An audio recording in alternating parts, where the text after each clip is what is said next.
La Contrahistoria. Un programa presentado y dirigido por Fernando Díaz Villanueva.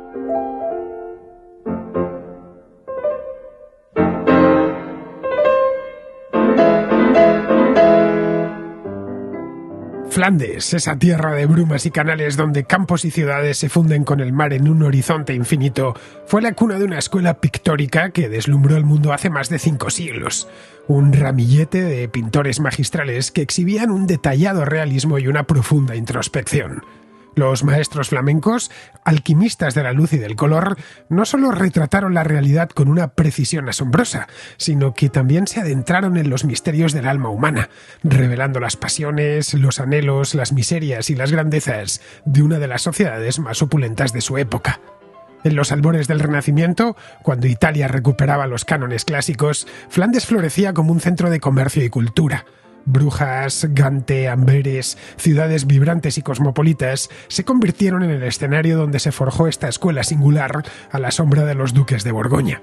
Los artistas flamencos, herederos de la tradición medieval, pero abiertos a las nuevas corrientes artísticas, desarrollaron un estilo propio, caracterizado por la minuciosidad del detalle, la riqueza cromática y la maestría en el manejo de la luz. El óleo, esa sustancia mágica que permite capturar la luminosidad y la transparencia, se convirtió en la herramienta predilecta de estos pintores flamencos.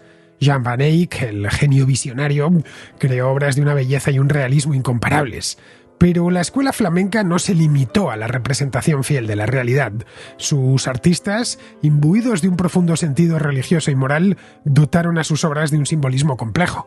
Roger van der Weyden, maestro del dramatismo y la emoción, nos conmueve con sus escenas de piedad y sufrimiento. Hans Memling, con su pincel delicado y elegante, nos transporta a un mundo de serenidad y armonía. Sus vírgenes, de rostro dulce y mirada melancólica, encarnan la pureza y la bondad. En sus retratos, la nobleza y la burguesía flamenca se muestran en todo su esplendor. Y luego está Hieronymus Bosch, más conocido en los países de habla hispana como El Bosco, que fue un pionero creador de mundos fantásticos poblados de criaturas extrañas y escenas oníricas. El Jardín de las Delicias, esa obra maestra, enigmática y perturbadora, nos sumerge en un universo de pecado y redención, donde la lujuria, la gula y la vanidad se mezclan con la inocencia y la esperanza. Peter Bruegel el Viejo, por su parte, nos acerca a la vida cotidiana de los campesinos, con sus alegrías y sus penas, sus fiestas y sus trabajos. Sus paisajes nos muestran la belleza de aquella tierra, pero también la dureza de la vida en el campo. La escuela flamenca, con su realismo y su simbolismo, dejó una huella imborrable en la historia del arte. Sus maestros, con su dominio de la luz y del color, nos legaron un tesoro de valor incalculable. Su legado sigue vivo, inspirando a artistas y conmoviendo a aficionados de todas las épocas. Pues bien, eso mismo es lo que vamos a tratar hoy en la Contrahistoria de la mano de Alberto Garín. Nos sumergiremos en la escuela flamenca que tuvo su continuación en los siglos XVI y XVII, con artistas de la talla de Rubens, Van Dyck o Jordaens. En el siglo XIX la pintura flamenca renació, prefigurando los estilos contemporáneos de la mano de James Ensor. 5 siglos de arte con mayúsculas, atado siempre a unas circunstancias históricas muy concretas e irrepetibles.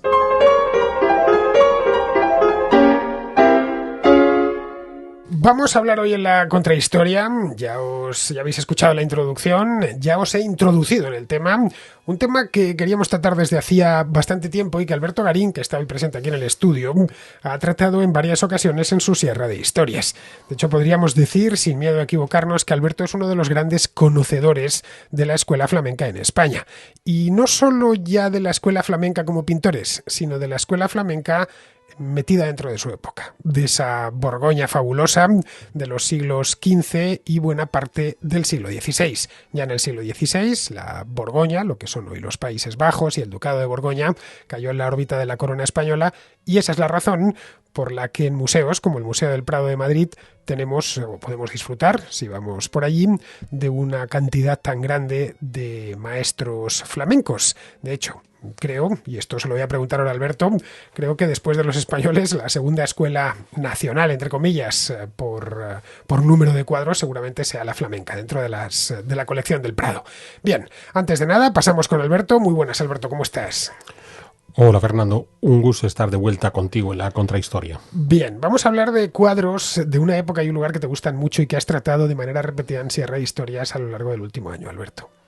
Eso es, vamos a hablar de estos artistas de Flandes que, como tú has indicado, formaban parte de eso que los historiadores a posteriori han llamado Estado Borgoñón, y que en realidad es la suma de una serie de territorios inconexos entre ellos, desde los propios Condado y Ducado de Borgoña en las fronteras actuales Francia-Alemania hasta esta zona de Flandes, esencialmente en lo que hoy es Bélgica. Sin esa realidad política, el Ducado de Borgoña, ducado más un montón de condados, ya hice un programa hace unos meses sobre Borgoña, precisamente. La idea me la dio el propio Alberto Garín, que me estuve viendo sus vídeos uno tras otro y dije, caray, aquí tengo una contrahistoria interesante, la tenéis en el archivo, porque Borgoña, como todos los imperios o los reinos desaparecidos, causa cierta atracción en los espectadores y en los oyentes, pero a la vez se ignoran mucho.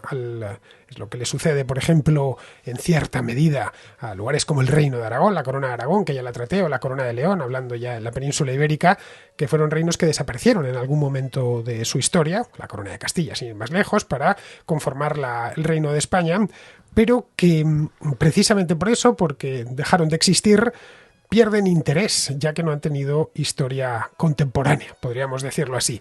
El caso de Borgoña es un caso paradigmático, ya que tuvo un periodo de esplendor muy acusado, a finales del siglo XV y principios del XVI, luego se subsumió dentro de la monarquía hispánica y luego desapareció. Para el siglo XVIII ya no podemos hablar de Borgoña. Bueno, si fuéramos ambiciosos, podríamos ir más lejos. Recuerda que ya hubo algo parecido al Estado borgoñón en aquella Lotaringia. Sí, lo comentaba yo en esta contrahistoria. En el siglo IX, cuando dividen los nietos de Carlomagno el territorio entre ellos. Pero centremos la jugada en este Flandes asociado al Estado borgoñón desde el siglo XIV en adelante. Y es importante entender, porque cuando nos han enseñado historia del arte, se ha disociado la historia del arte del mercado, que es el que realmente genera ese arte, porque si hay un ejemplo claro de la relación inevitable entre la producción artística y el mercado, es el caso de este arte flamenco, de esta pintura flamenca. Flandes tiene una característica a mediados del siglo XIV. Todo el mundo sabe que en esos mediados del siglo XIV es cuando se produce la peste negra, esa epidemia que se lleva por delante la mitad de la población de Europa. Pues curiosamente Flandes fue la región menos afectada desde el punto de vista demográfico, la que menos pérdidas humanas tuvo. Y eso le va a dar una oportunidad muy curiosa, y es que hay una serie de rutas comerciales en esencia girando en torno al Mar del Norte, y a partir de ahí las relaciones que se puede mantener con el gran foco comercial de finales de la Edad Media, que son las ciudades del norte de Italia, y Flandes se convierte en la bisagra que va a unir desde mediados del siglo XIV esas relaciones comerciales del Mar del Norte con las ciudades italianas. Y ese éxito económico de Flandes es lo que le va a hacer atractivo, para comenzar, a los duques de Borgoña. Alberto insiste mucho, bueno, aquí siempre que ha pasado por aquí, y lo hace también en su canal de YouTube, en que el arte está muy bien, pero alguien tiene que pagarlo, y que las grandes escuelas artísticas nacen en lugares donde hay mecenas suficientes. En el caso del Estado borgoñón tenían un mecenas inmejorable. Eso es. Lo que va a ocurrir es que estamos en plena guerra de los 100 años, Juan el Bueno ha sido derrotado por los ingleses, decide reorganizar el territorio, deja en manos de su hijo, el delfín futuro Carlos V, la corona de Francia, pero a sus otros hijos le va dando una serie de territorios, y al pequeño, a Felipe el Atrevido, le va a dar el título de duque de Borgoña. Felipe el Atrevido se consolida en esa posición, pero sabe que el territorio original de Borgoña, ese territorio que decía que es de la frontera entre Francia y Alemania actuales, no tiene suficiente pulmón económico, y entonces busca cómo unirse a Flandes, que es quien realmente, digamos, tiene el dinero. Se casa con la heredera del condado de Flandes, Margarita, se van a casar en 1367, y a partir de ahí la obsesión de los duques de Borgoña será, aprovechando los beneficios económicos derivados de la actividad comercial de los flamencos, ir construyendo una especie de corte de prestigio que les permita poder sentarse a la mesa de los otros príncipes europeos, y quién sabe si en el futuro hasta establecer ese Estado borgoñón convertido en un reino. Sin llegar a ser reino, nunca. El duque de Borgoña nunca ascendió. Pero esa fue la obsesión que tenían. Y aquí hay que tenerlo muy presente, porque aunque nunca llegaron a ser reyes, y esto lo explicabas tú muy bien en la conta que hiciste sobre Borgoña, sí marcaron las modas que los príncipes de Europa occidental tenían que utilizar si querían estar en la vanguardia, ya digo, de esas modas. Y lo que va a suceder a partir de ese momento es que estos borgoñones, a través, insisto, de ese éxito económico de Flandes, van a ir buscando cómo incentivar determinadas modas. Y aquí viene esa parte importante que tú comentabas al principio, de esa pintura tan característica que se produjo en Flandes. Serían los llamados primitivos flamencos, pero antes de nada vamos a terminar ya digamos, el primer tiempo de la historia lo ha dejado claro. Aquí sabéis que somos muy bordelianos. El primer tiempo de la historia, esas tierras bajas que están en el Mar del Norte, cerca del Canal de la Mancha, a medio camino entre el Mar Báltico y el Mar Mediterráneo, lugares, una tierra muy fértil, que es la de la desembocadura de los ríos Rin o el Escalda, fértil pero a la vez amenazada por las aguas del Mar del Norte y que por lo tanto esos habitantes tuvieron y tienen que vigilar muy mucho ese mar, en Holanda, más al norte, hasta que llegaron a crear tierra artificial en los polders. El segundo tiempo de la historia sería este estado borgoñón, y ahora pasaríamos ya a la historia evenensiel, ¿no? ¿Cómo se decía eso, Alberto? La historia de los eventos. La historia de los eventos. Pasaríamos ahí. Vamos con un evento fundamental, que es la Borgoña de Carlos el Temerario. Yo tengo el mapa delante ahora mismo, Alberto. La Borgoña de la segunda mitad del siglo XV. Bien, lo que veo es que el Ducado de Borgoña realmente era muy pequeño. Era en torno a lo que es la actual Dijon, en Francia, y poco más. A partir de ahí está luego el condado de Borgoña, donde está Besanzón, el condado de Nevers, el condado de Charolais, el de Masson, el señorío de Saïns, el ducado de Luxemburgo, tenemos aquí más, el obispado de Metz, el de Verdún. Si nos vamos ya a los Países Bajos, es que es una auténtica locura. El ducado de Brabante, el condado de Flandes, que al final le dio nombre a todo, el condado de Artois, de Ponthieu, el condado de Vermandois, el condado de Holanda, bien, el de Weldres, Utrecht. Esto era una cantidad de condados y ducados que habían ido sumando estos duques mediante matrimonios o adquisición. Bien. Construyen un estado bastante grande, que va desde la actual Suiza, más o menos, desde Saboya hasta el norte de Holanda. Pero un estado que nunca tuvo continuidad física, o sea, había determinados momentos en los que se interrumpía ese desarrollo territorial. Es muy interesante lo que acabas de hacer en este ejercicio, porque nos estamos encontrando ante una suma de pequeños dominios que van configurando ese estado borgoñón, y donde, de nuevo, la parte económica más notable es la que se desarrolla en torno a Flandes.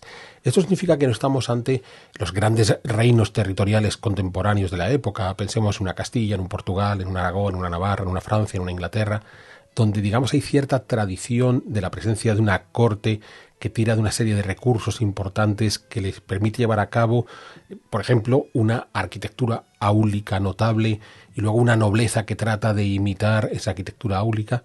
Aquí estamos en un mercado, entre comillas, de menores dimensiones. De modo que lo que van a hacer inicialmente estos borgoñones va a ser centrarse en aquellas manifestaciones artísticas no tan exuberantes como los grandes palacios o los grandes castillos, que al final terminarán por tenerlos, sino otra serie de manifestaciones artísticas más interesantes, bien, la moda, la forma de vestirse, por ejemplo, pero se van a centrar en las representaciones plásticas. Y estoy diciendo representaciones plásticas y no pintura de forma concreta, porque estos pintores que hemos hablado de este primitivismo flamenco parten, en el momento que desarrollan su arte, no de soluciones artísticas que se hubieran puesto en marcha en grandes obras, altares, retablos, retratos nobiliarios, sino en miniaturas de libros. Entonces, cuando tenemos que rastrear el origen de esta forma tan particular, tan detallista, tan minuciosa del arte flamenco, no es en los pintores, que son los que van a lanzarse a la gran aventura, sino en los miniaturistas, una generación previa a estos pintores. Hablabas en no me acuerdo en cuál sierra de historias, de un libro fascinante, Las ricas horas del duque de Berry, que a raíz de tu contrahistoria yo fui a buscar información sobre él y me quedé fascinado de lo bien ilustrado que está. Eso es. Y con el detalle que tiene. Eso es, el caso de las ricas horas del duque de Berry. Eso era un devocionario, ¿no? Son devocionarios muy particulares, porque estos libros de horas, que es como se llamaban, en las oraciones que se colocaban se seleccionaban según el cliente al que se le iba a dar el libro, y junto a las oraciones se colocaban una serie de grabados, de miniaturas, de dibujos. En el caso de las muy ricas horas del duque de Berry, el duque de Berry es otro de los hijos de Juan II de Francia, por tanto hermano del primer gran duque de Borgoña, de Felipe el Atrevido. Lo que va a suceder es que también quiere su pequeña corte de prestigio y demás, y va a hacer llegar a la corte de Berry una serie de artistas que vienen de Nimega, una ciudad en esta zona de Flandes, que es donde tienen esa tradición de miniaturistas que eran capaces en sus dibujos de llegar a un grado de realismo y de detalle muy interesante. Y aquí me gustaría que nos detuviéramos un momento, incluso invito a los contraescuchas que busquen algunas imágenes de las muy ricas obras del Duque de Berry para que entiendan lo que estamos viendo. Esta gente no maneja la perspectiva clásica tipo Brunelleschi, que aún no se ha puesto en marcha. Brunelleschi va a llegar 15-20 años después de los hermanos Limburg. Esta gente no maneja la forma de componer propia de esa Italia del Renacimiento que va a llegar después.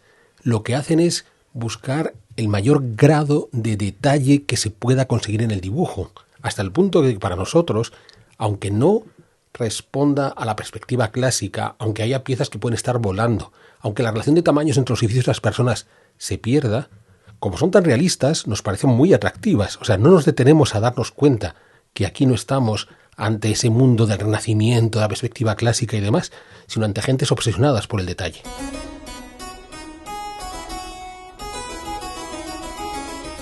Una de las cosas que se estudian, y esto, vamos, creo que todos lo hemos vivido, no hace falta estudiar historia ni nada de eso.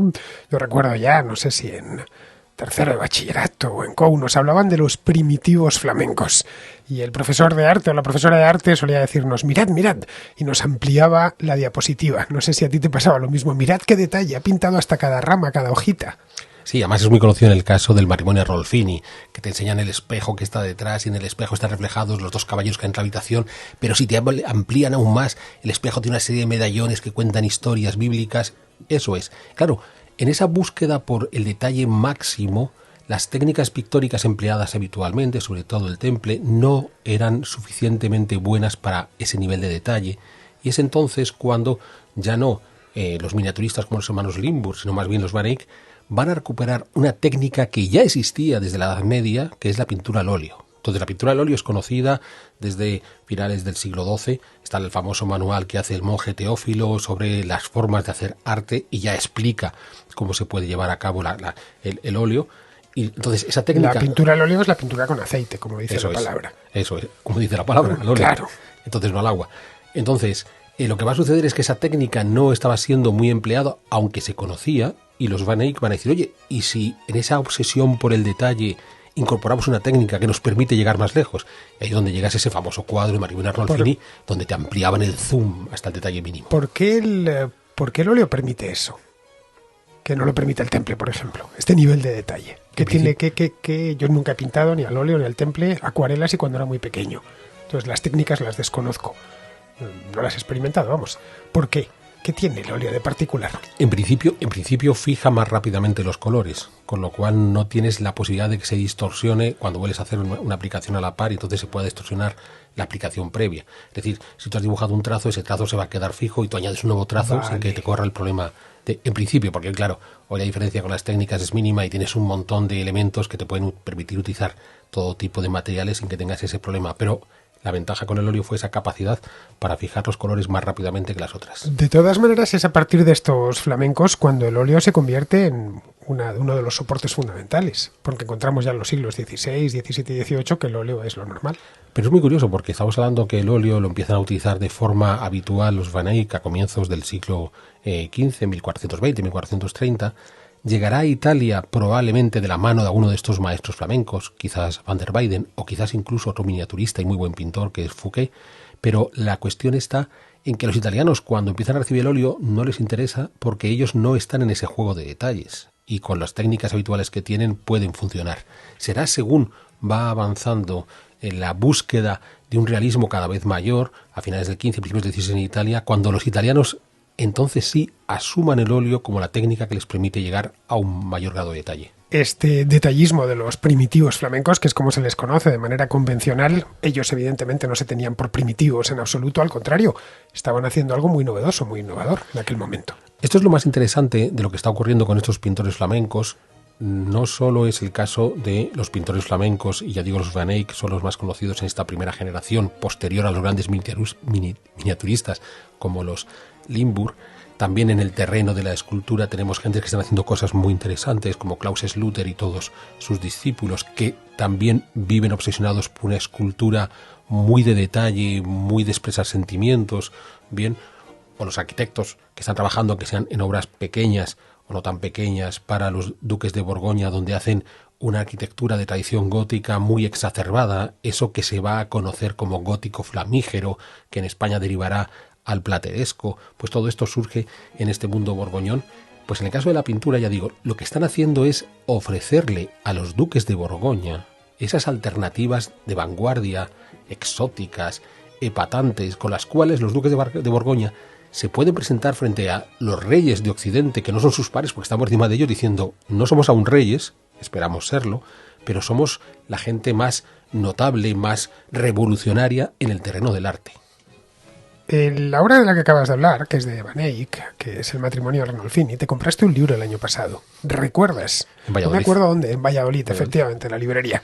Bien, este es de Van Eyck y está en la National Gallery de Londres, pero otra de los primitivos flamencos, esto, si conocéis el Museo del Prado, seguramente lo habéis visto muchas veces, que es el descendimiento de Van der Weyden. Bien, aquí el detalle es de tal nivel que se pueden contar los dientes de la calavera que hay en el suelo, que se pueden contar el número de espinas de la corona de espinas de Cristo. Eso es. Este tipo de cosas llamaría mucho la atención en aquel momento. Aquí una cosa que tenemos que tener muy claro. Hay un término que se ha utilizado de una forma inapropiada para referirse a este arte de los primitivos flamencos, de los pintores flamencos del siglo XV, y no solo para ellos, pero en general, que es el Renacimiento del Norte. A ver, vivimos obsesionados por etiquetas como la del Renacimiento, que parece que es una etiqueta positiva, cualquiera que tenga la etiqueta de Renacimiento, por tanto son algo que han hecho realmente bueno. Lo que nos va a ocurrir después, por ejemplo, en el siglo XVIII con la Ilustración, y nos hemos inventado la Ilustración escocesa. Los flamencos no estaban haciendo Renacimiento, porque el Renacimiento es un movimiento muy concreto, en el principio de Florencia, de la recuperación del mundo clásico romano por parte de un grupo de italianos, los toscanos de Florencia, frente a los bárbaros del norte de los Alpes, en esencia las tropas imperiales, y después llegarán franceses y españoles y demás, y ellos quieren tener un modelo propio. Ese Renacimiento, cuando se pone en marcha en Florencia en 1400, tiene relativo éxito, fuera de la Toscana para 1450, relativo éxito, luego ya se va expandiendo por el resto de Italia. Los papas de finales del siglo XV, Alejandro Borgia o Julio II, aceptan esas fórmulas y después ya se tendrá más éxito. Y en paralelo a un movimiento que, de acuerdo, en el largo plazo fue tremendamente exitoso, que es el Renacimiento, en paralelo, estos borgoñones estaban potenciando arte como la pintura flamenca, que fue la verdaderamente exitosa en el siglo XV. Es decir, si nosotros volviéramos al siglo XV y le dijéramos a los Van Eyck o a Van der Weyden: oye, sois renacentistas, diría: no, perdona, los renacentistas son unos tíos raros que están en Italia haciendo una cosa que no gusta en el mercado, y nosotros hemos inundado el mercado de toda la Europa occidental. ¿Cómo me vas a poner en una etiqueta de unos tíos que están haciendo algo que no está siendo exitoso en el tiempo en el que yo estoy viviendo? Que no está siendo exitoso en el siglo XV. En el siglo XV. Es que esto es un elemento que cuesta entender desde nuestro tiempo. Es decir, esto que vemos ahora, autores típicamente florentinos, bueno, caso de Brunelleschi, yo creo que es el más claro y el que todos asociamos con la cúpula de Santa María de las Flores, en aquel momento, más que revolucionario, era adoptar soluciones propias del mundo romano, que estaba muy presente en la Italia de la época, como es normal. Estaba lleno de ruinas aquello. La propia Italia medieval se había edificado sobre las ruinas antiguas y las tenía muy a la vista. No había ruinas romanas en Flandes, ni muchísimo menos. En Francia algo, pero más en el sur que en el norte, y tampoco tenían mucho donde mirar los flamencos, pero sí en Italia. Y ese lenguaje se considera un lenguaje que ya se conoce, pero no solo porque sea romano, sino porque en los siglos X u XI las iglesias europeas se han edificado en ese mismo estilo. Luego tampoco era novedoso. Novedoso era lo que estaban haciendo en Flandes. Eso es, lo que estaban haciendo en Flandes era lo realmente rupturista, la vanguardia absoluta, algo que no se había hecho en ese momento. Y volvemos al cuadro que estabas citando del descendimiento de Cristo de Van der Weyden, que está en el Prado. En efecto, llegamos a un grado de detalle en todo. O sea, de nuevo, podemos abrir el zoom y podemos ver la vestimenta que lleva uno de los caballeros que está bajando a Cristo. No sé si será, no creo que sea José de Arimatea, porque es el que lo está cargando bajo los brazos, el que está a la par. Este tipo de detalles es absolutamente espectacular. Pero si vemos la composición no es una composición clásica, ni les preocupa que sea una composición clásica. Los fondos son dorados, igual que se estaba haciendo en la pintura gótica del siglo XIV. No me preocupan los fondos. Y a la larga, la propia composición de los elementos es un poco geométrica. Pero es que no importa, porque a la gente no le va a preocupar si Cristo está bien o mal proporcionado, si la posición de los músculos de las piernas y los brazos es la correcta o no lo es, como por ejemplo podía tener una obsesión en su cabeza, qué sé yo, un Donatello, un Verrocchio, un Miguel Ángel. La gente va a mirar este cuadro entusiasmado precisamente por lo que tú has dicho, porque puedo ver los dientes de la calavera. O sea, estamos ofreciendo al público, a los clientes, un producto que es tan exitoso que hemos de pensar que desde los Limburg en 1386 hasta el Bosco, 150 años después, inundó el mercado de arte de Europa Occidental.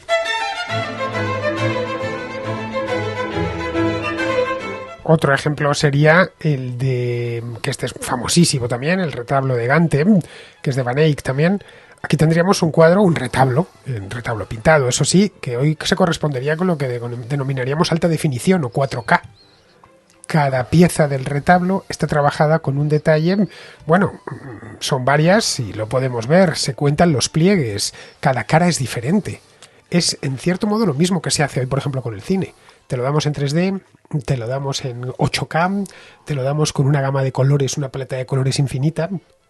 Eso es. Es el mismo planteamiento. Eso es. Es un poquito anterior al descendimiento de Van der Weyden, es como unos 20 años anterior, pero en efecto lo que vamos a tener es toda la superficie que es posible pintar sobre ella, lo que en principio veríamos y lo que taparía ese retablo si el retablo está cerrado, y lo que se queda detrás y que no podemos ver, pero que a pesar de todo podemos aprovechar si le damos la vuelta, todo se cubre de decoración. Claro, si pensamos en el políptico de Gante y lo comparamos con la escultura o la arquitectura que en ese momento había nacido de ese mundo borgoñón, nos damos cuenta que es esa obsesión por cubrirlo todo. Pensemos cuando estábamos hace poco en Murcia, en la capilla de los Vélez, donde estábamos viendo que esa capilla de los Vélez al exterior tiene, en todas partes hay elementos decorativos y todos en un grado de detalle. Eso es la herencia traída desde este arte flamenco. Claro, porque en España se importa además de manera directa y familiar, porque la Casa Real castellano-aragonesa termina emparentando con los borgoñones. Bueno, en realidad... Y empiezan a traerse artistas. En realidad ya lo habían hecho desde mucho antes, o sea, ya desde finales del siglo XIV, comienzos del XV, empiezan a importar artistas flamencos en particular y borgoñones en general. La relación es muy curiosa, hay una muy buena conexión. Pensemos que estamos en pleno cisma de Occidente, cuando llegó a haber hasta 3 papas en el mundo de la cristiandad latina. Entonces uno de ellos es el Papa Luna, el Papa español. Entonces el Papa Benedicto tiene muy buena relación con los duques de Borgoña y de Berry, y es a través del Papa Luna como él hace llegar a la corte pontificia del Papa Luna, primero en Aviñón y luego ya más tarde en Aragón, en Peñíscola, como empieza a hacer llegar estos artistas borgoñones. Ojo, el condestable, don Álvaro de Luna, que será condestable en Castilla en los tiempos de Juan II, es un sobrino nieto del Papa Luna. Cuando el Papa Luna muere, se trae a su corte de artistas, se lo sigue trayendo. O sea, no hay que esperar a la unión de Juana de Castilla con Felipe el Hermoso para que empiecen a llegar artistas vinculados a este mundo flamenco. Desde el mero origen ya saben que están haciendo algo tan sorprendente que queremos que esos artistas vengan. Tenemos otra obra, lo que muchos historiadores consideran la obra cumbre de los primitivos flamencos, que también está en Madrid, es el Jardín de las Delicias, del Bosco, que bueno, yo creo que todos los que se han sentado alguna vez delante a observarlo, una de las cosas que les ha llamado la atención es que esté pintado en el siglo XV. Es de una contemporaneidad tal que todavía hoy sigue siendo una obra innovadora. Bueno, aquí ya hemos avanzado un montón, pero siempre estamos en el mismo mercado. Observemos que una de las características de este arte flamenco es el hecho de se soporta sobre obras, digamos, que se pueden desplazar, que se pueden mover. Es cierto que hay una arquitectura interesante, pero el mercado al que se dirigen, y es importante para entender la continuidad en los siglos XVI y sobre todo XVII, el mercado hacia el que se dirige es hacia un público que se puede llevar estas obras consigo mismo. El caso Jardín de las Delicias, del Bosco, de comienzos del siglo XVI, bueno, lo que está haciendo el Bosco es, yo puedo utilizar las mismas técnicas que he utilizado hasta ahora, un muy fino grado de detalle, pero además el Bosco debía fumarse el parque todos los días y el resultado eran unas imágenes absolutamente extravagantes y enloquecidas y demás. Ojo, recuerda el libro que hicimos sobre la reforma que no fue, estamos en ese proceso de cuestionamiento de la Iglesia latina, hacia dónde vamos, qué significa. El Bosco es una representación de todas las neuras que podíamos tener en ese proceso de vamos a lanzar una reforma que, como ya explicábamos en nuestro libro, ha comenzado antes de que Lutero ni siquiera haya nacido. Entonces, cuando pinta el Bosco, Genias Delicias, Lutero es un mozalbete, y están contando todo ese tipo de cosas. Tenemos que entender mucho de lo que está pasando en nuestro mundo cristiano. Esa obra terminó en España.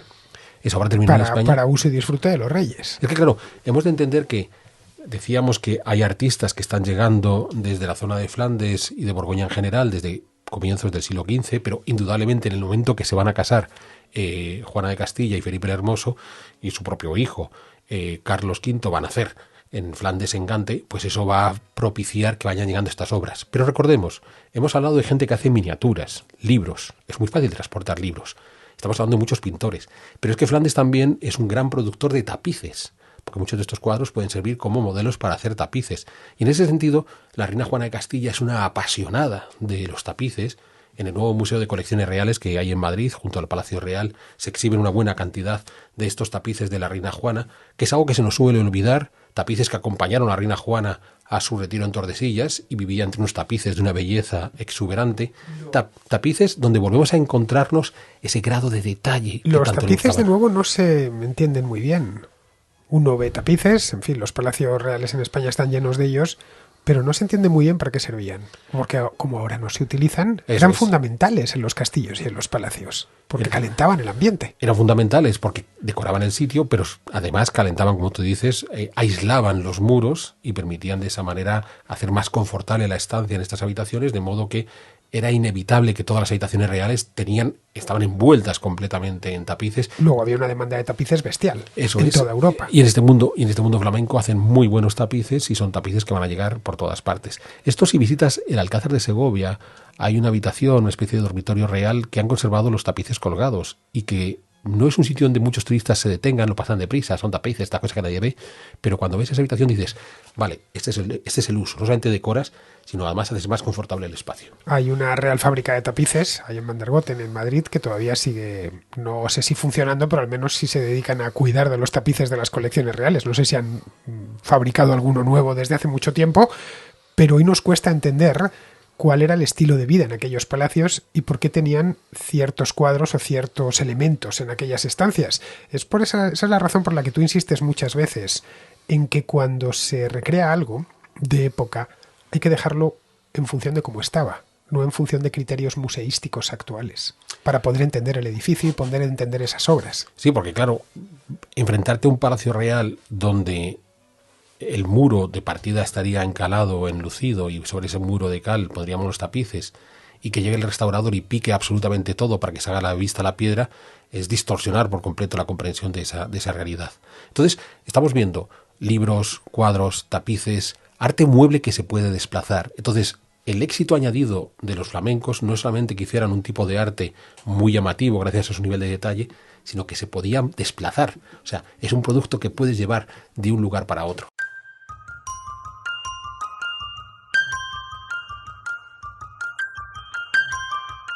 Tal y como estamos viendo en el programa de hoy, Flandes es tierra de genios de la pintura. Lo fue a finales de la Edad Media con Van Eyck, Van der Weyden o el Bosco, lo fue en el siglo XVII con Rubens, Vermeer o Rembrandt y lo siguió siendo en los siglos siguientes. Algunos de esos autores que vivieron a caballo entre los siglos XIX y XX son muy valorados por la crítica y los aficionados. Uno de ellos es James Ensor, un pintor natural de Ostende que murió en 1949, hace ya 75 años. Ensor fue, aparte de un pintor muy prolífico, un gran innovador, todo un revolucionario. Su obra es imprescindible para entender cómo se transitó a los estilos contemporáneos y cómo se desarrollaron. Su vida, muy longeva, vivió casi 90 años, se inscribió en un periodo de cambios drásticos en la sociedad europea, algo que supo trasladar con gran acierto a su obra. Fue un precursor de vanguardias como el expresionismo o el surrealismo. Sus cuadros lucen un vibrante colorido, una pincelada enérgica, suelta, extraordinariamente expresiva, que anticipa un siglo convulso, el siglo XX, que vino acompañado de dolor, pero también de esperanza. Pero Ensor no se limitó a representar el mundo que le rodeaba, también lo criticó con gran agudeza. Su obra está impregnada de un humor corrosivo y una profunda ironía. siempre dirigidos contra la hipocresía de una sociedad autocomplaciente, contra la corrupción política y contra la indiferencia social. Es difícil, en definitiva, permanecer impasible ante un cuadro de Ensor como El intruso, La entrada de Cristo en Bruselas o esqueletos peleando por un arenque agrio.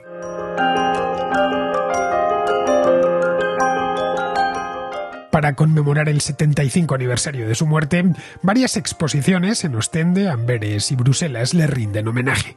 Desde el pasado día 28 de septiembre y hasta el próximo 19 de enero, en el Museo Real de Bellas Artes de Amberes, la exposición Los sueños más salvajes de Ensor, más allá del impresionismo, ofrece una imagen exhaustiva de James Ensor como artista de vanguardia. Hasta el 2 de febrero, en el Museo de la Moda de Amberes, la exposición Las mascaradas, el maquillaje y Ensor profundiza en las máscaras, la coquetería, la tentación, lo artificial y lo fugaz. Y en el Museo Plantin Moretus, la exposición Ensor, estados de imaginación, indaga en la aventura gráfica del artista, su aprendizaje, su técnica y su estilo. Una inmejorable coartada para visitar Amberes, la joya del Escalda, una ciudad que combina con sorprendente equilibrio historia, arte, moda y una palpitante vida moderna. Recuerda, el año Ensor en Amberes, mucho, muy bueno y muy cerca.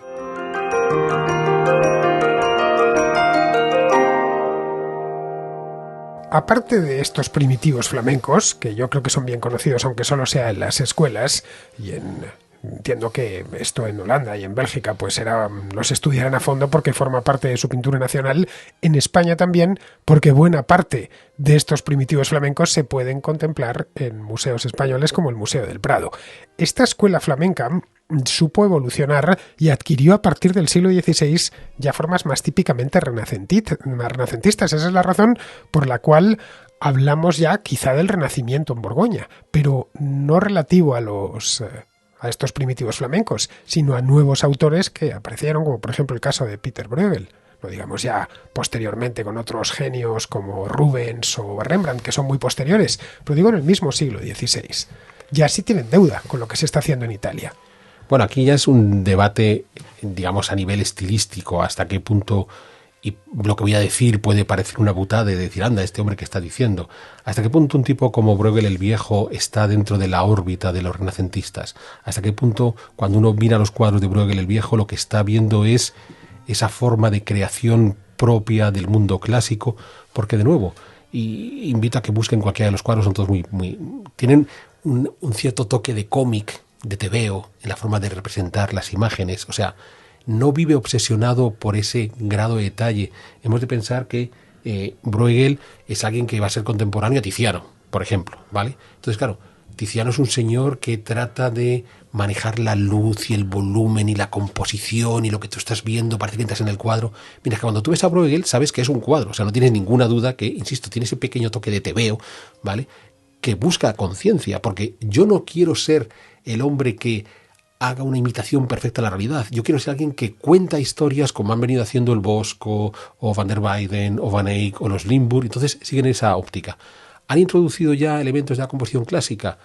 En cierta medida sí, pero no viven obsesionados por esa búsqueda de la realidad. O sea, ni buscan esa realidad, digamos, casi perfecta en plan Tiziano, ni superar esa realidad en plan Miguel Ángel, de yo quiero que sea más que la propia perfección, que sea la imagen divina prácticamente. Entonces, todavía no hemos llegado a esa obsesión que vendrán después en la generación posterior. ¿Y por qué? Porque hemos de pensar de nuevo en el mercado para el que están trabajando estos flamencos. En muchos casos sus cuadros los van a estar comprando en los propios Países Bajos, en unos Países Bajos que la mitad se han hecho protestantes. Y unos Países Bajos donde la representación de la imagen religiosa, de imagen sagrada, es problemática. Entonces yo no voy a estar pintando imágenes sagradas excesivamente realistas que pueden ir en contra de los gustos de mi clientela de los Países Bajos del norte. Y quizá por eso se va al costumbrismo. Sí. Bruegel es fantástico porque para los historiadores es de una utilidad tremenda. Ahí tiene un montón de cuadros, a cada cuadra cómo era aquella tierra en aquella época, que no debía ser muy distinto, las labores y los trabajos del campo en otras partes de Europa. Y hace casi fotografías no sé si te has fijado, fotografías con aire de cómic, pero cualquier cuadro de Bruegel lo podemos ver. Es algo que, qué sé yo, los trabajos que hacen los segadores, y se lo cuadra con un detalle exactamente como para que lo comprase un conde y lo tuviese puesto en su pabellón de caza. O el ciego guiando a los ciegos, de nuevo, o los borrachines. Es decir, un costumbrismo impropio quizá de aquella época en la que los pintores italianos o los propios pintores españoles están pintando temas mucho más elevados, todavía en el siglo XVI. Eso es. De nuevo, si rompemos el corsé de los estilos y no nos obsesionamos por decir si es Renacimiento o no Renacimiento, sino tratamos de entender a qué mercado está dirigido, y en el caso de Bruegel está dirigido básicamente a los Países Bajos, y en gran medida a los Países Bajos protestantes, es cuando nos damos cuenta de por qué esa forma de querer hacer el arte, por qué ese grado de detallismo, por qué las composiciones en algunos casos, ya digo, tiene esa cuestión casi de cómico, como en el Jardín de las Delicias, muy poco equilibrado. Claro, insisto, es que está pintando al mismo tiempo que Tiziano, está pintando poco después de que Miguel Ángel haya terminado la Sistina. Entonces, claro, si uno compara las pinturas de la Sistina o las pinturas de Tiziano Maduro con Bruegel, dice, estamos en dos mundos completamente diferentes. En efecto, estamos ante dos clientelas completamente distintas. Hay unos tipos en Italia, como Tiziano o Miguel Ángel, que están pintando para la corte del Vaticano o para la corte muy católica de Felipe II o de los otros príncipes italianos muy católicos, y hay otros pintores en el norte que su clientela son unos burgueses protestantes que no quieren tener grandes vírgenes ni grandes santos.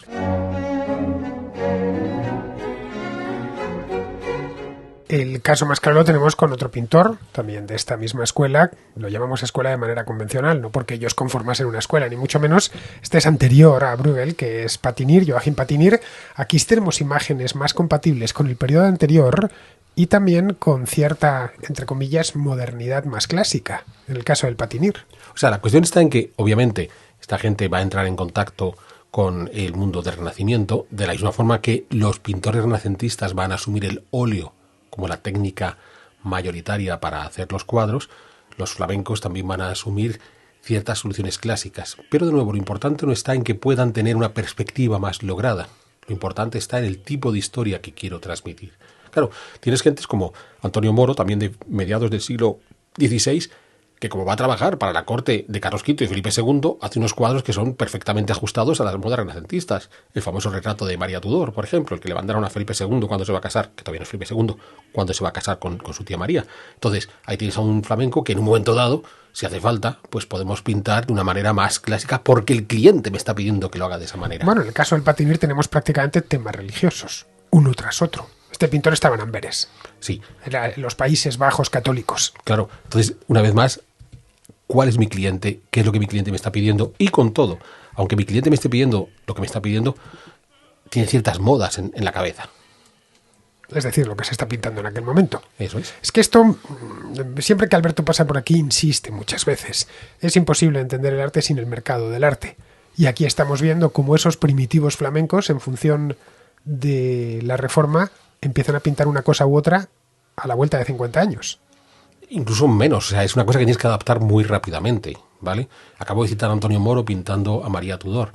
Es muy curioso porque Antonio Moro, en la corte de Inglaterra, cuando pinta a María Tudor, está haciendo un cuadro muy apegado a las formas renacentistas italianas católicas, a pesar de que los pintores que van a pintar antes de Antonio Moro en Inglaterra y después de Antonio Moro en Inglaterra no hacen eso.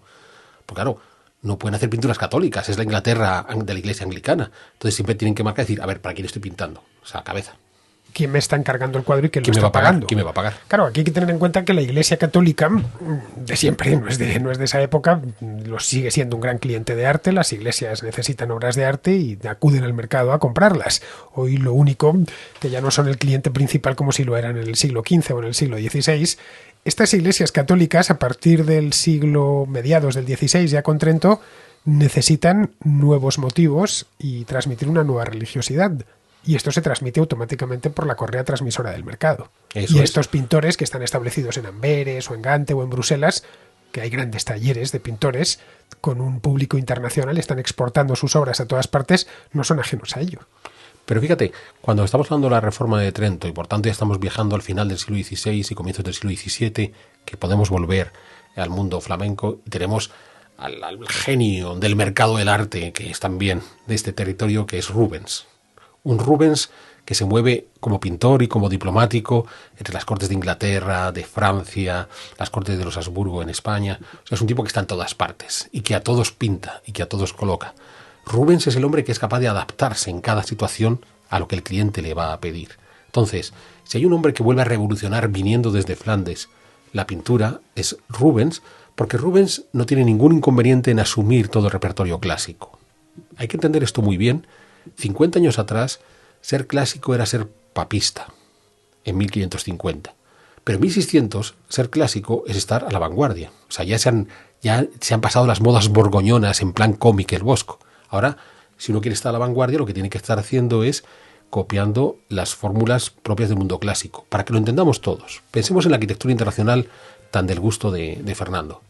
Cuando se pone en marcha la Bauhaus de Gropius y de Mies, los movimientos de Le Corbusier en los años 20, es un estilo, pues, de la élite, ¿vale? Hay 4 o 5 extravagantes que quieren vivir en la Casa Saboya de Le Corbusier, pero la mayor parte de la gente quiere seguir teniendo una arquitectura historicista. En un momento dado, incluso, esa arquitectura se va a llegar a rechazar claramente, por ejemplo, el bloque soviético, donde ellos se ponen a hacer estas cosas de constructivismo y demás, diciendo, no, estas cosas, algunas de las casas del estilo internacional son demasiado capitalistas, no podemos caer en estas cositas que va a llegar ya después, cuando hace Mies van der Rohe, cuando ya está en Estados Unidos, o Philip Johnson. Pero cuando estamos en los años 90, donde ya se han superado todas estas cosas, el debate entre si es capitalista o comunista queda superado por si es moderno o es retrógrado. Y entonces el estilo internacional es moderno, ya no es capitalista, es el estilo moderno. Y lo que no sea estilo internacional, el historicismo, es retrógrado. Entonces, ya sea yo de derechas o izquierdas, si soy modernito, me apunto al estilo internacional, ya sea yo de derechas o izquierdas, si soy retrógrado, me apunto a los historicismos. Esto es lo que va a ocurrir con el arte clásico. El arte clásico en 1500 es el arte de los papas, en 1550 es el arte de los papas, pero en 1600... es el momento en el que está trabajando Rubens. Eso es el arte moderno, es el momento en que, por ejemplo, los Estuardo de Inglaterra sí aceptan un arte clásico que los Tudor habían rechazado. ¿Por qué? Porque ya no es el arte de los papas, es el arte que está de moda, es el arte que está de vanguardia. Y apuntarse a cualquier otra cosa es un tufillo retrógrado que a mí no me apetece vender. O sea, yo no puedo seguir siendo, o sea, yo cuando llegan los Estuardo, ¿vale? Jacobo I y Carlos I, no se pueden seguir apuntando las modas del tatarabuelo Enrique VII y su tardogótico, no, por favor, o sea, somos gente, no somos una banda de retrógrados atrasados, tenemos que estar en la modernidad y la modernidad es el clásico. Y ahí es donde Rubens es fundamental, porque es el hombre que está en todas partes. Pero además Rubens está en todas partes, es un personaje espectacular, llamativo porque viene de un territorio, en principio, que parece pues chiquitillo, ahí perdido, Flandes, pero que es capaz de meterse en todos lados, sobre todo porque Rubens es el gran mercader de arte. Es el hombre que produce y que vende su obra y vende la obra de otros muchos. Que está metido en el mercado, vamos. Eso es. De hecho, él visita a España, incluso. Es un gran proveedor de la Real Casa. Bueno, él visita a España, él visita a Italia, ya lo hemos comentado aquí. Incluso en una vuelta a España, después de haber pasado por Italia, conoce a un joven Velázquez y le dice, a ver, Diego, márchate a Roma para aprender a pintar, que estás pintando los cuerpos muy mal. Y ahí hay otro jovenzuelo que se llama Bernini, échate ahí unos tragos con Bernini que te va a explicar unas cositas. Bien, entonces ese es Rubens, y de nuevo volvemos a encontrarnos a un tipo que viene del área de Flandes y que está ofreciendo al mercado algo distinto, que es, hasta hace nada consideramos que el arte clásico es arte católico. No, el arte clásico es arte vanguardia. ¿Y queréis un arte clásico de vanguardia que pueda ser aceptado por todos lados? Metamos mitología. Y entonces Rubens es el hombre que desembarca lo bestia en la mitología en esa pintura. Bien, pensemos en los cuadros de María de Medici, donde tiene siempre los dos planos, un plano donde aparecen las gentes reales que hacen algo, y luego hay una especie de mundo mágico, donde lo que vamos a tener son angelitos, y después vamos a tener musas, o vamos a tener dioses de la mitología clásica. Ya está. ¿Tú no querías un mundo católico? No te preocupes. Esta cosita que Tiziano había empezado a hacer de meter de vez en cuando alguna escritura clásica, yo a lo bestia, lo meto en todas partes, ya no lo vais a rechazar, porque puedes decir, no, yo no estoy metiéndome en el mundo católico, estoy utilizando las metáforas que desarrollamos a partir de la mitología clásica. Es muy llamativo porque por lo general nos suelen decir que una característica del Renacimiento es que son muy humanistas, antropocéntricos, mientras que el barroco es el arte más ultracatólico y demás, y el barroco es un arte que utiliza la mitología de una forma desaforada, frente a un Renacimiento que de vez en cuando metían algo de mitología clásica. El cambio, de hecho, entre Patinir, que lo veíamos hace un momento, y Rubens pasan menos de 100 años. Entre el Bosco y Rubens pasan menos de 100 años. Rubens nace, lo tengo aquí delante, lo acabo de buscar, nació en 1577 y murió en 1640. Es decir, es contemporáneo de Diego Velázquez en España, a quien, como ha comentado... Es un poquito mayor. Sí, un poquito mayor, pero vamos, le toca pintar en la misma época, como ha comentado, llegaron incluso a conocerse. Pero es que si nos vamos, por ejemplo, a El Bosco, nos encontramos con que, bueno, el Peter Bruegel, lo único que está en el norte de los Países Bajos, muere en 1569. Es decir, un año antes o 10 años antes de que nazca. El cambio es bestial, ¿eh? Ajá. Es un cambio de estilo notable. O si nos vamos al caso del Bosco, vemos que está a principios del siglo XVI produciendo a todo lo que da. En una palabra. Pero, ojo, insisto, es un cambio de estilo que obedece al mercado. Rubens sabe leer el mercado y Rubens dice, bueno, hemos llegado al punto en el que en el mundo católico sabemos muy bien qué es lo que quieren, lo tienen clarísimo. En el mundo el Bosco muere en 1516. En el mundo protestante no lo tienen tan claro. Yo les voy a ofrecer eso que ellos todavía no tienen claro, igual que mis antepasados, los Van Eyck, ya supieron ofrecer a los duques de Borgoña la pintura que sabían que les iba a dar más prestigio. Eso es lo que va a hacer Rubens. Tiene la ventaja, además, de estar en el lugar adecuado. Que es un lugar por donde pasa todo el mundo, la ciudad de Amberes. Bueno, está en todas partes. Aparte que él tenga taller en Amberes, además está en todas partes. Es un señor que está en todos lados. O sea, hay que pensar, hay una anécdota muy simpática. María de Medici, ¿vale? La esposa de Enrique IV, el rey de Francia, la madre, por tanto, de Luis XIII, la persona que promocionó a Richelieu y que Richelieu terminó por sacársela de encima porque era un obstáculo en todos los sueños absolutistas de Richelieu, logra que María de Medici salga al exilio. En principio se va a ir con su hija, la reina de Inglaterra. María de Medici va a morir en una casa de Rubens. O sea, en los últimos días de su vida, la muy poderosa reina de Francia, que la han escuchado a todas partes, es acogida por el generoso Rubens, que tiene sitio para todo el mundo. Y María de Medici, la reina, muere en una casa de Rubens. Esa es la razón por la que también hay tantos cuadros de Rubens en el Museo del Prado. Felipe III estaba encaprichado con él. Tantos cuadros de Rubens en el Museo del Prado, hay tantos cuadros de Rubens en el Louvre, o sea, está en todas partes. Es un tipo que es omnipresente. Tiene además un estilo tan propio que es no hay que ser ningún entendido para reconocer un cuadro de Rubens. Ya tú estás pensando en las mozas de Buenas Carnes. Las tres gracias. Estás pensando en las mozas de Buenas Carnes. Tiene más, tiene la obra de Rubens, es que es amplísima. Ahora que esto lo está comentando Alberto, estoy viendo aquí una galería y es este hombre o tenía un taller trabajando para él las 24 horas del día en 3 turnos o cómo pudo pintar tanto. O sea, en efecto tenía un taller. No es la primera persona que tiene un gran taller de producción. Rafael Sanzio ya lo había tenido, o Tiziano lo tenía, pero Rubens va mucho más allá. Eso sí, Rubens es una especie de Walt Disney antes de Walt Disney, porque lo que sí consiguió es que los que trabajaban para él pintaban todos igual. En el momento que se independizaban de Rubens, podían tener su propia mano, pero mientras estuvieran al servicio de Rubens, pintaban todos igual. Sí, está muy marcado, al menos en el imaginario colectivo, por las Tres Gracias o por algunas de las obras en las que aparecen de tema mitológico. Esta es otra clave que os está dando Alberto, una clave gratuita.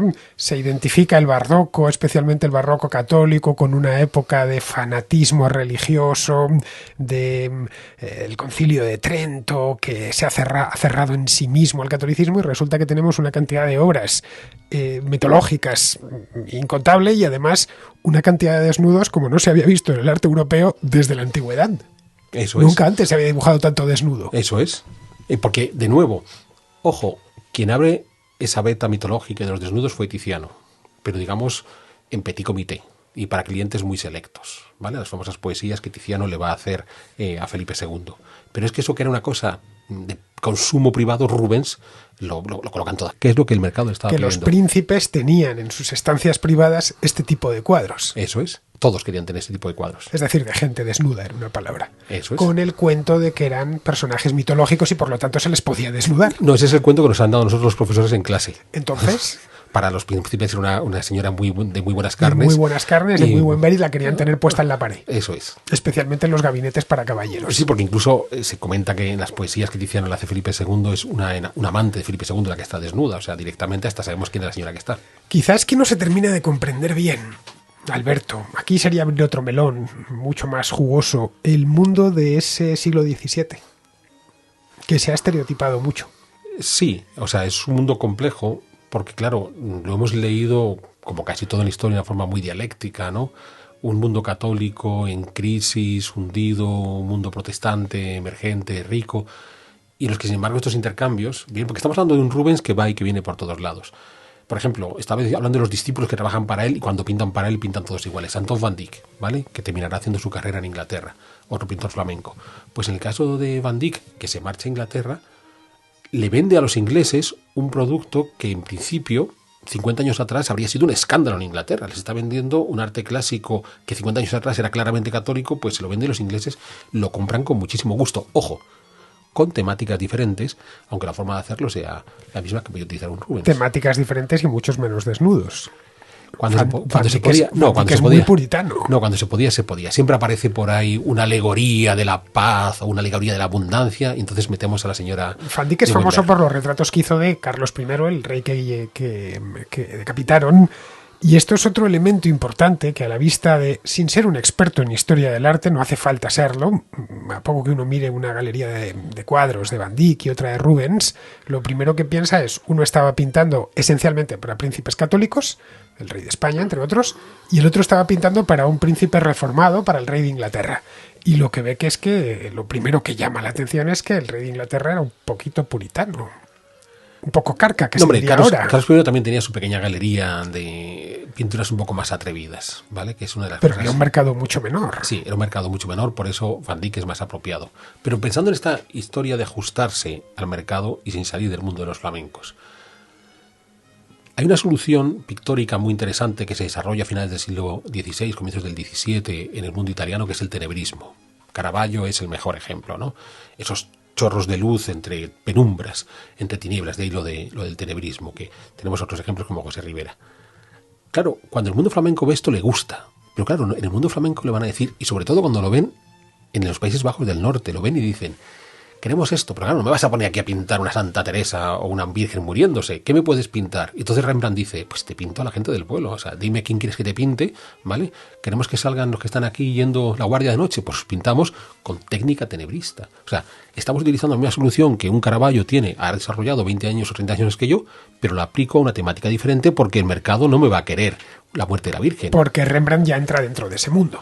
Al 100%. Eso es. O sea, una vez que Rubens ha hecho ver en el norte protestante que se puede asumir las formas artísticas del sur, porque esto ya no es catolicismo, esto es vanguardia, pues a partir de ahí aprovechemos todas las soluciones artísticas y el tenebrismo propio de Caravaggio, Rembrandt lo traslada al norte y lo que va a hacer es, ojo, ajustado a vuestros gustos, a vuestros temas. No voy a pintar cuadros de Caravaggio para los Países Bajos protestantes, pero sí voy a pintar con formas tenebristas. La cuestión es que los flamencos, después de estar 2 siglos y medio, es decir, desde principios del siglo XV hasta mediados del siglo XVII, siendo unos auténticos vanguardistas, unos innovadores, pintores demandados en toda Europa. Sus obras se pueden ver en museos de todas partes porque es que los enviaban a todas partes. Entran en declive. Estos talleres entran en declive, justo coincidiendo más o menos con la paz de Westfalia. Hombre, entran en declive porque recordemos cómo había comenzado esta historia. Esta historia comienza con una crisis del siglo XIV en la cual Flandes demográficamente había tenido una mejor solución frente a esa peste negra. Eso les había permitido controlar el gran comercio del Mar del Norte y las rutas con Italia.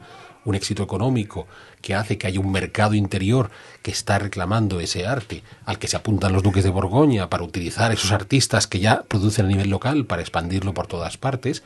Ese éxito económico del mundo flamenco en particular y de los Países Bajos en general se va a mantener en efecto hasta la segunda mitad del XVII, pero en la segunda mitad del XVII ese mercado económico, ese pulmón económico de los Países Bajos se hunde a medida que Inglaterra es la que va tomando el dominio de estas rutas comerciales. Entonces, en el momento que les falla ese soporte económico, el mercado interior, que es el que ha estado generando estos artistas, algunos de los cuales han saltado al mercado internacional. O sea, pensemos, por ejemplo, en el famoso Vermeer de Delft, ¿vale? Que yo sé que en neerlandés creo que se dice Vermeer, ¿vale? Entonces, Vermeer de Delft es un señor que vende en el mercado de los Países Bajos, o sea, no sale de ahí. Y es suficiente. Vende su obra y la obra de otros colegas. O sea, no tiene que ir a buscar clientes fuera.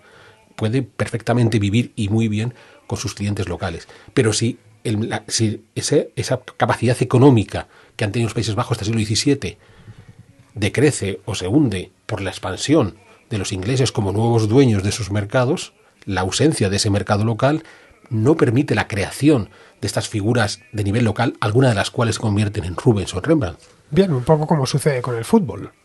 cuando hay dinero para tener buenos equipos, surgen cracks y se pueden traer los de fuera. Eso es. Cuando no hay dinero, no hay dinero. No hay dinero. En una palabra. Tú ves, las ligas más importantes son las de los países más ricos. Sí, no es casualidad, no la de los que producen mejores jugadores. Pero incluso puedes entrar a nivel nacional. O sea, recordemos el éxito de los equipos gallegos en un momento determinado, el Deportivo y el Compostela, el Celta, asociado a ciertos dinamismos económicos de Galicia a finales del siglo XX, comienzos del XXI, pues ya está. Los pintores flamencos, bueno, hay que tener en cuenta una cosa, y aquí volveríamos a la cuestión política. Flandes queda, o lo que había sido Flandes, ese estado borgoñón que ya ha desaparecido por completo, esto que veíamos hace un momento, a mediados del siglo XV, en tiempos de Carlos el Temerario. A mediados del siglo XVII, con la paz de Westfalia, ya no existe el estado borgoñón. Lo que había sido en la parte de los Países Bajos ha quedado dividido entre la Nueva Holanda, que ha nacido, las Provincias Unidas al norte, que es un régimen un tanto peculiar, tienen un estatuto, el Reino de Holanda no nacerá hasta principios del siglo XIX, y al sur siguen bajo la órbita del rey de España hasta la Paz de Utrecht, que es 1713, que pasan a la órbita del emperador. Concretamente, pasan a ser de Países Bajos españoles a Países Bajos austriacos. Se correspondería a grandes rasgos con lo que hoy es la actual Bélgica, más o menos, tanto su parte valona como su parte flamenca. Bien, durante el siglo XVIII, esa región de Europa, que había asombrado a todos con aquellos pintores tan bien dotados, apenas da nada. Pero a mediados del siglo XIX vuelven a renacer y vuelven a aparecer de nuevo pintores muy sugerentes y de nuevo muy innovadores. Quizá porque fue en Bélgica donde en el continente europeo empieza la revolución industrial, en Lieja. Eso es, el arte de este mundo de los Países Bajos, tanto lo que hoy en la actualidad es los Países Bajos como Bélgica, en el siglo XVIII es un arte, digamos, correcto. Se ajusta a lo que está haciendo en cualquier otro lugar, sin lanzarse a grandes excesos y en muchos casos copiando lo que hace en otros lugares. O sea, después de pasarse 3 siglos siendo ellos los que crean el arte y los demás lo imitan, en este caso se convierten en herederos de lo que están haciendo en otros lugares. Pero en efecto, en el siglo XIX comienzas a tener de nuevo un resurgir, sobre todo, como tú dices, probablemente asociado a la revolución industrial que se puso en marcha, en concreto en Europa, en primer lugar en Bélgica, con lo que de nuevo vuelves a tener una actividad económica que puede incentivar la capacidad para consumir arte. Entonces, no solamente tenemos que hablar de pintura, o sea, eso que en España conocemos como modernismo, la arquitectura, y ya estamos hablando de finales del XIX, de gentes como Gaudí, eso ya se hacía también en Bélgica, en un sitio que aparentemente no es. O sea, uno empieza a pensar, a ver, los grandes arquitectos del siglo XIX, ¿dónde van a estar? Pues uno se los espera encontrar en Berlín, que los va a ver, o en París, o en Londres, y no, te los puedes encontrar en Bélgica. Es el caso, por ejemplo, de James Ensor. En el caso de la pintura. Sí, el caso de la pintura, el caso de James Ensor, que ya sabéis, os acabo de informar que hay una serie de exposiciones en Amberes, ha habido también en Bruselas, en Ostende, han declarado en Flandes este año el año Ensor por este pintor, un pintor no muy conocido en España, por no decir abiertamente desconocido, pero bueno, creo que esta es una buena oportunidad para conocer su obra. Ensor tiene la peculiaridad de que prefigura muchas cosas que vienen después, como habían hecho los propios primitivos flamencos en su momento. O sea, que es un primitivo flamenco de nuestra época, en cierta medida. Pues es muy curioso porque Ensor, y de nuevo tenemos que invitar a los contraescuchas a que busquen sus cuadros. Ensor es un señor ya de las últimas décadas del siglo XIX, digamos que empieza a producir cuando ya ha ocurrido en París la gran explosión del arte impresionista. Pero Ensor se va más allá del impresionismo. Recordemos que el impresionismo se caracteriza por la ausencia del dibujo, el contorno de las líneas bien marcadas por manchas de colores. Y entonces Ensor va un poco más allá. Un poquito antes de Ensor hay otro pintor en el mundo francés que se está moviendo en esa órbita, que es Henri Rousseau, ¿de acuerdo? Volvemos a soluciones que nos recuerdan un poco a los cómics, tanto en Rousseau como en Ensor.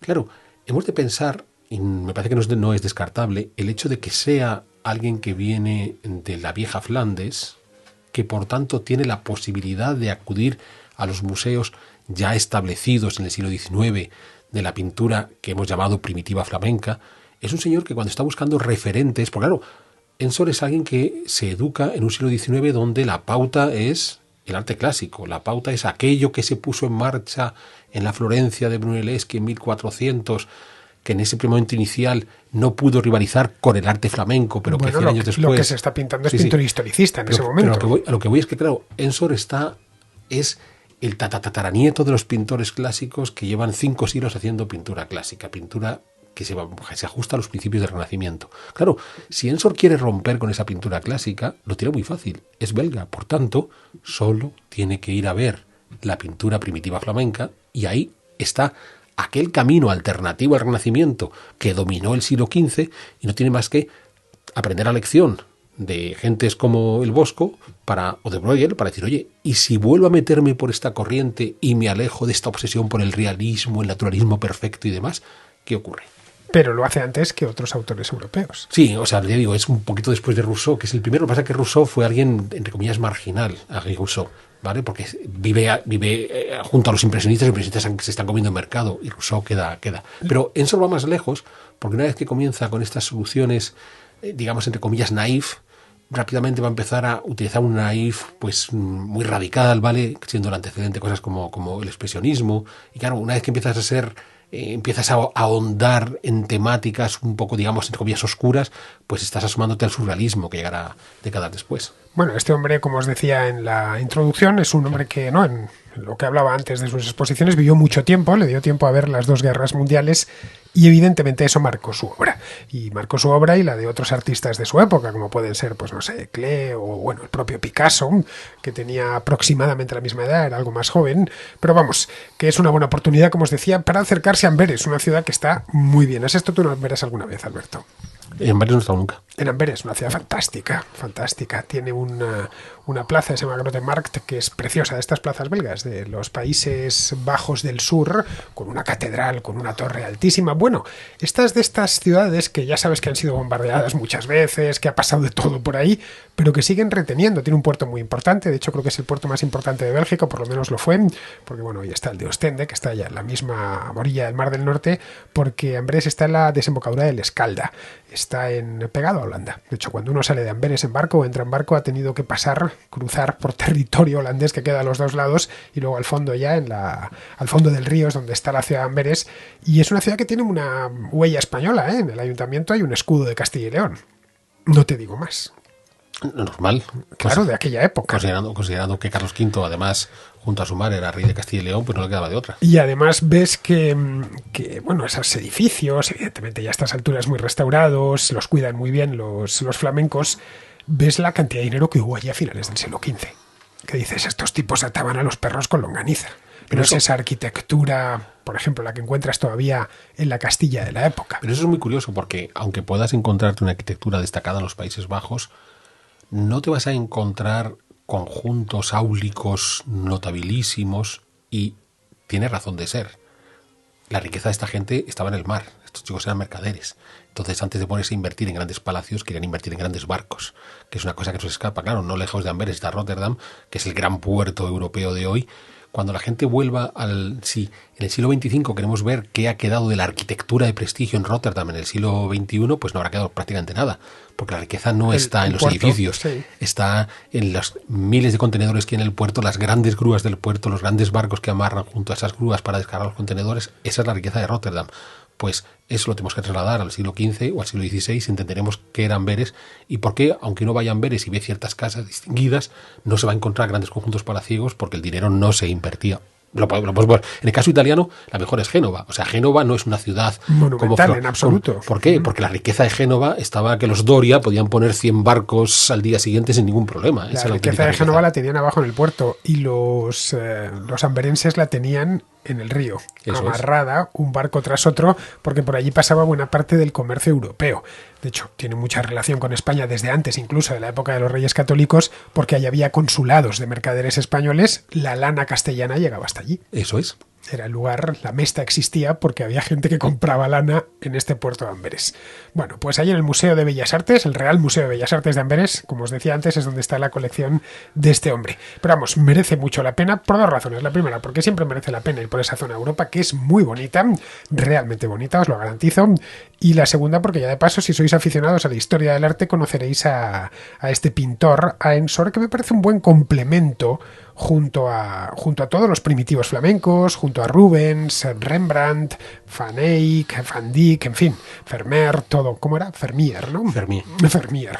Contra todos estos pintores tan conocidos que creo que todos o casi todos hemos estudiado en alguna ocasión en la escuela. Si al final fuimos, como fue el caso de Alberto o de mí, que fuimos a la universidad a estudiar historia, pues yo me tuve que comer 3 años de historia del arte muy ricos, que me desagradaban muchísimo porque no me gustaba demasiado la historia del arte, o al menos la manera en la que se explicaba. Si hubiese conocido a Alberto antes, pues le hubiera agarrado afición, como se la he terminado agarrando. Pero, ojo, se la he terminado agarrando con Alberto y con Sierra de Historias, que en buena medida está especializado. Sí, prácticamente todos los temas que hace son de historia del arte. La mayor parte sí. La mayor parte. Hay que tener en cuenta que Alberto es arqueólogo, historiador del arte, que es de lo que sabe bien, pero él mira la historia, lo habéis podido ver hoy, y otras veces que ha pasado por aquí a hablarnos de historia del arte, la mira de manera general. Es que si no, no entiendes una expresión artística. No aparecen por la buena de Dios. Eso, o sea, es imposible entender la existencia de un artista del que conservamos su obra si no es porque esa obra ha sido aceptada por el mercado. Porque ha habido un mercado previo que ha exigido eso. Eso es. Porque ha habido dinero, en una palabra.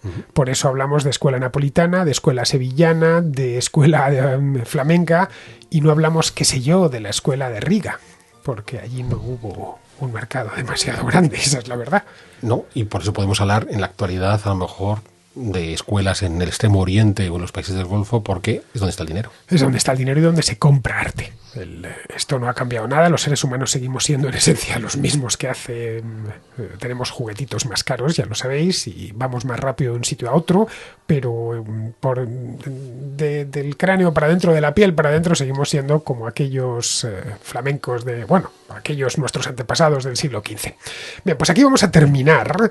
Espero que os haya gustado esta aproximación a la escuela flamenca. Hacía tiempo que no pasaba nada de historia del arte por aquí, por la contrahistoria, porque yo estos programas los reservo para Alberto Garín, pero es que ahora como tiene tanto trabajo, porque está con su sierra y está además con pedazos de historia, es que no paras, Alberto. Bueno, en realidad lo que realmente me tiene condenado es que estoy terminando mi libro sobre el Renacimiento, la historia irreverente del Renacimiento. Entonces, mi editor, que es tu editor, Félix, tiene un látigo con el que me amenaza si no soy capaz de... ¿Tiene frito? Sí, si no soy capaz de entregar en el momento apropiado el libro. Entonces, en cuanto consiga terminar el libro, que me queda... Claro, yo pensé que me quedaba capítulo y medio. Me sigue quedando capítulo y medio después de 2 semanas de trabajar mucho. Pero en cuanto acabe ese capítulo y medio, ya está. A esto hay que sumar que llevamos desde el mes de... Bueno, paramos en verano 2 meses, pero desde el mes de mayo ya llevamos...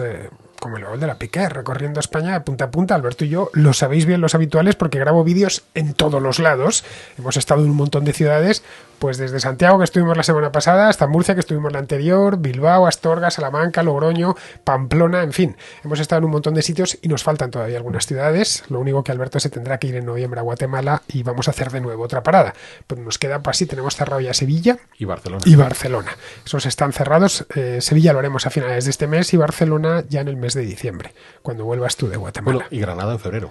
Y Granada tendremos que ir en febrero, ya para el año que viene. Vamos, que no pretendemos parar las presentaciones, nosotros encantados, porque además conocemos a muchísimos seguidores, lectores, y eso siempre es un placer, poder hablar con ellos, firmarles un ejemplar, charlar, etcétera.